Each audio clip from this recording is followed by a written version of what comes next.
So in my first year of college, I went on a WAT trip to Amsterdam, which was awesome. Got to do a lot of evangelism and prayer stuff around the city.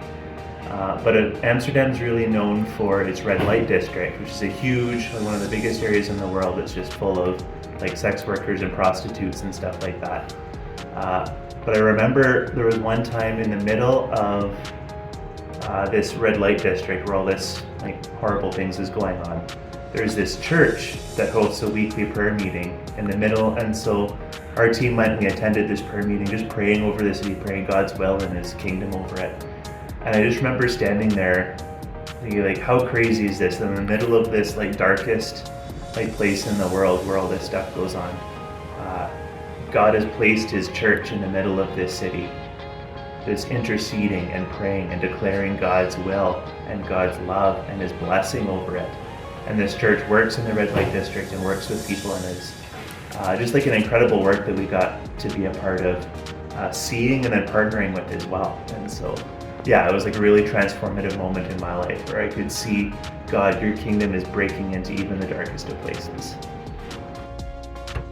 Hey, before you say anything, I went on a WAT trip to Turkey, and I remember the Lord saying, hey, you should go to Turkey because gobble gobble. And I just went and I gobbled all the information up.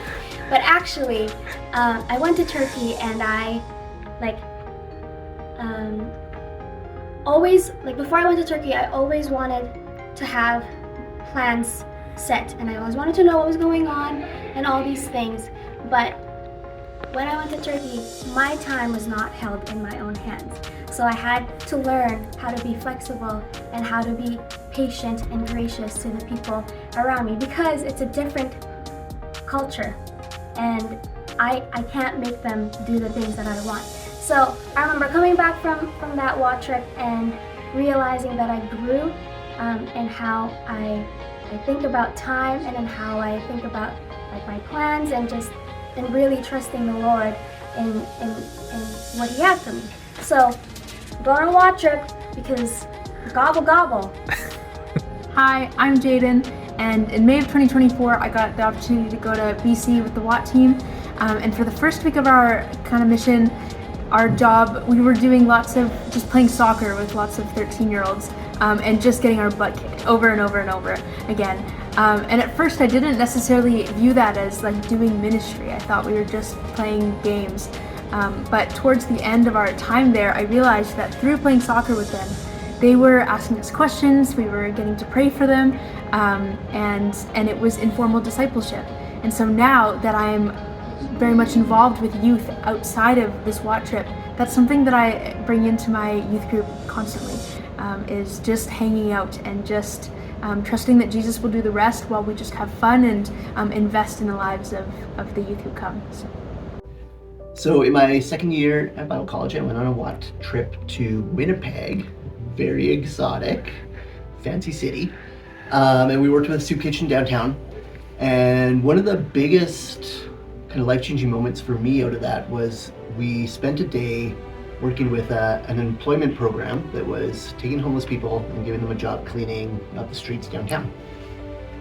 And so I was going with these homeless guys, and it's like everywhere we went, everybody knew them and everybody was chatting with them. And as I got to know one of them, I found out he had grown up about a half an hour from my farm in the middle of nowhere, rural Saskatchewan. And it really put a face to homelessness for me and made me realize that it wasn't just a big city problem. It wasn't it was something that could happen to anybody. And so I was able just to chat with him throughout the day, pray with him, talk about faith and life. And just that interaction really softened my heart for what God wants to do for the poor. So in 2019, I went to El Salvador and Guatemala, and we flew into El Salvador first and drove 5 hours into Guatemala.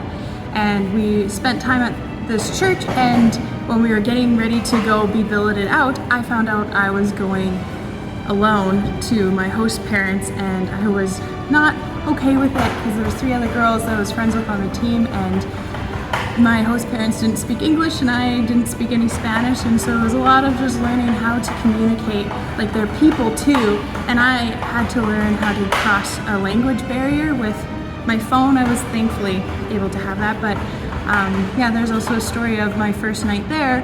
My alarm was going off and I didn't wake up to it, and they thought I was dead, so they were kind of freaking out, and I didn't hear about that until like maybe a week later from one of my teammates, that they overheard a conversation with their host parents because they spoke English. Anyways, it was a moment where I knew that God was present for the sake of that he wants his family to connect, that there's unity despite not being able to speak the same language. Hey, my name is Shanae, and I have led a couple of WAT trips over the last couple of years, and they've actually all been to BC. And what was really cool was how different those two were. So the first year we were mostly on East Hastings Street working with the homeless population, and we were clothing them and feeding them and just helping them receive the love of Jesus. And that was really confronting, but also really life transforming. And then this year we went and we were mostly working with Youth for Christ, and we were working on the reserves on the island and just seeing kids that desperately needed the love of Jesus. We were able to spend time with them, teach them the word, love on them, and help them see that Jesus actually has a purpose for their life. And what it made me realize is there's a deep need for Jesus in this nation, and we have the opportunity to go and serve the least of these, and that's exactly what Jesus told us to do. So whether you end up going overseas or going somewhere in Canada, there's so much potential for us to just love people, show them Jesus, and see their lives transformed. And that's incredible. Like, what else would you want to do with your spring, honestly? Hello there. I just wanted to share a little bit about my experience with one of the WAT trips that I went on. I went on 3. This was my second year one that I went to BC, and one of the most significant ways I think I grew on a WAT trip was just learning how to do ministry well in community. There was this point in the WAT trip where I was tired, and it was just a bit stressful, and I just broke down and started crying, and it was just uncontrollable, and I was so embarrassed and I was so stressed because I usually try to hide all my emotions inside and be I'm fine even when I'm not. And anyway, so I just was uncontrollable, and I was so mad at God for letting that happen to me, and I was embarrassed. I was with the team, but the team just came around me and just supported me, and I could just share what was going on and why I was feeling that way, and everyone just loved me so well, and it just really broke through a wall of me being able to journey with people honestly and vulnerably and go forward. So yeah, it was just very life-changing for me. One of the things I loved about going on WAT trips is going to different countries and experiencing different cultures. But it's not just to see them, you get to interact and serve them. So that just made seeing another country, experiencing another culture just that much richer. So during my 2023 Hong Kong WAT trip, I remember really struggling with my self-worth at the time, and our team was so blessed to be so useful. Unfortunately, they were a little bit understaffed at the time, and so thank God on his timing we came at the right time to help them out with all the things and all the people. And I just remember feeling a little spread thin and I was feeling a little disappointed in myself, and I wasn't able to do all the things that I really wanted to do and help someone that I really wanted to help all the times. And I just remember feeling really guilty and kind of stupid. But one of my friends, Kylie, who was on the trip with me, she really got together with me with Jesus, and he just really healed my heart and worked on me lots. And I'm all the better for it. It was an amazing team, amazing trip. So we were so blessed. Lots of hard work, but lots of blessings. It was so worth it. Hi, my name is Jonathan. I went to Burkina Faso on a WAT trip in 2016. I remember the first thing hitting me was the language barrier and how challenging that was. I felt like if I can't even communicate with people, how am I supposed to minister to them? How can God possibly use me? And that was really defeating. I really struggled.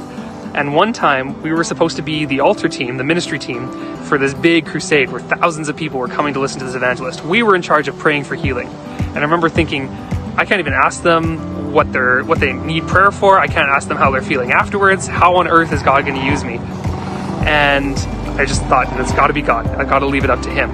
And at one point in the night, we got led over to this woman who was sitting on this mat, and kind of through some charades and gestures, the people who asked me to pray for her made it pretty clear that this woman was paralyzed. She couldn't walk. And so the leader of our team and I, we started praying for her, and he kept kind of tapping her foot as we prayed. And there was no response, no response, no response. And then all of a sudden her eyes lit up when he tapped her foot. And then he helped her to her feet, and the two of them started dancing to the worship music that was playing in the background. And that was incredible. And to me, that just really showed that it's actually never about my abilities or the obstacles that are in my way. It's not even about me. It's not my ministry. It's God's ministry. And He can use anyone, anywhere, at any time to accomplish His purposes.